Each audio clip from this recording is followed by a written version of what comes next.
ప్రభుత్వ మెడికల్ కాలేజీల ప్రైవేటీకరణకు వ్యతిరేకంగా ప్రజలు పెట్టిన కోటి సంతకాలు చంద్రబాబు ప్రభుత్వ పతనానికి పునాది రాళ్లు. జగన్ గారి మీద ఈర్ష్యా ద్వేషంతోనే చంద్రబాబు ప్రభుత్వ వైద్య కళాశాలల్ని ప్రైవేటుకు అప్పచెప్తున్నాడు. ప్రైవేటీకరించడమే తన హక్కు అన్నట్లుగా చంద్రబాబు ప్రవర్తిస్తున్నాడు. ప్రజల వ్యతిరేకతను అర్థం చేసుకుని చంద్రబాబు ఈ నిర్ణయాన్ని వెనక్కి తీసుకోవాలని వైఎస్ఆర్ కాంగ్రెస్ పార్టీ డిమాండ్ చేస్తుంది.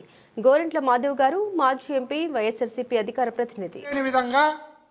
పేద విద్యార్థులకు వైద్య విద్యను దగ్గర చేయాలి అన్న దృఢ సంకల్పంతో మా అధినేత వైఎస్ జగన్మోహన్ రెడ్డి గారు 17 మెడికల్ కళాశాలలను తెచ్చి అందులో 5 కళాశాలలను నిర్విఘ్నంగా కంప్లీట్ చేసి ఇంకొక 2 కళాశాలలను కంప్లీట్ అయ్యే క్రమంలోనే మీకు అప్పచెప్తే ఇంకొక 10 కళాశాలలు అవి కాక ఇంకో 10 కళాశాలలు దాదాపు సగం నిర్మాణం కూడా అయిపోయింది.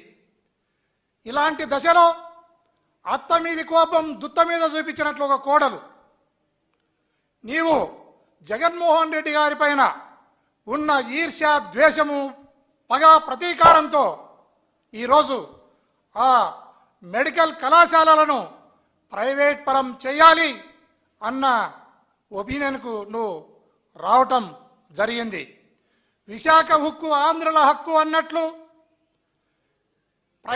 ప్రజల సొమ్మును ప్రైవేట్ పరం చేయడం అనేది నీ జన్మ హక్కుగా నువ్వు భావిస్తున్నావు. ఇది చాలా తప్పు అనేది యావత్ ఆంధ్రప్రదేశ్ ప్రజలంతా కూడా ముక్త కంఠంతో దీన్ని ఎదిరిస్తున్నారు. దీన్ని మీరు గుర్తు చేసుకోవాలి.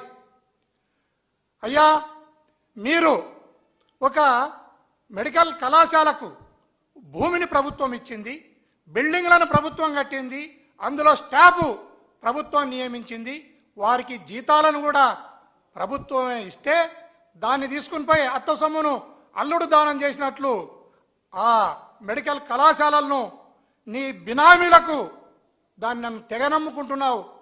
ఇది ప్రజలందరూ కూడా గమనిస్తున్నారు.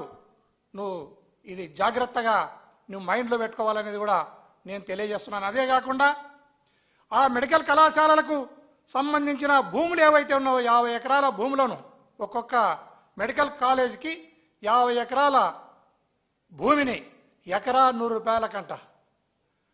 టీ తాగితే కూడా ఒక టీ 100 రూపాయలకు రావటం లేదు. భూమి నిన్ను చూస్తే పక్కున నవ్వుతుంది. ఎందుకురా నన్ను 100 రూపాయలకు అమ్మి పడేస్తున్నావు, నన్ను అంత హేళన చేస్తున్నావు అనేది కూడా ఈ సందర్భంగా తెలియజేస్తున్నాను. ఇది ఒక